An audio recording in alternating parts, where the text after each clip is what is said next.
Mr. Lawrence, good morning. Hey Thomas, good to see you. Good to see you too. So let's talk about AI. You see me looking at this box. Exactly, you said it is a PC.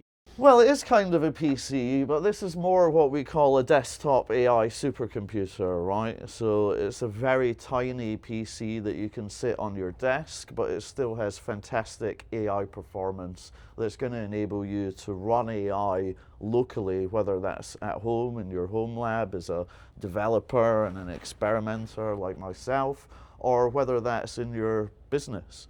You know, because I think this is one of the most interesting things that's happening at the moment is that local AI is becoming possible, right? And local AI is extremely important when it comes to keeping data confidential because, you know, we both know if you're going to ask Chat GPT about TD SYNNEX, it knows a little bit. If you ask it about specifics, it doesn't have that much knowledge. And really unlocking that internal knowledge within your business and connecting that to AI, I think is the next big paradigm shift. But the interesting thing about these is, you know, particularly for our resellers, you don't just buy one of these. You buy one of these to start with AI, and then I think you continue on and you develop, you know, you come out with that AI product, and as you roll it out to many more users, then you need something like an RTX Pro server, spanning right up to full racks of AI servers, which is, you know, predominantly what our customers are starting to ask for these days.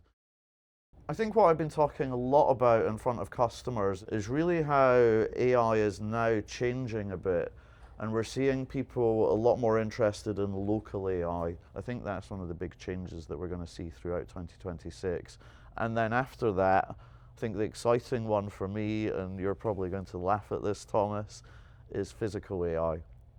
You know, robots, effectively, is what's going to be very interesting for the future. We're going to be talking about assistant level robots that can help with your housework, that can help perhaps, you know, people who are of partial movement or, you know, partially sighted with robotic assistants that can help them through their daily lives. What is AI in robotics requiring for hardware? So AI and robotics require, first of all, a lot of synthetic training data.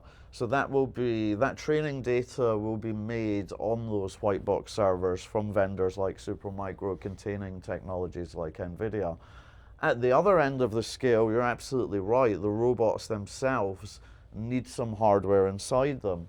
So that would apply more to our IoT type division. So, you know, where we have capabilities with things like the NVIDIA Jetson. So we're still going to see a huge components business, but I think that business is just going to change slightly in terms of the components that we're offering to our customers to build not only the server solutions, but the real physical AI. Do you think that one day in the future we will do quotes without any human being involved? Completely AI driven? I still think that there's a place for a human in every interaction that we have with our customers.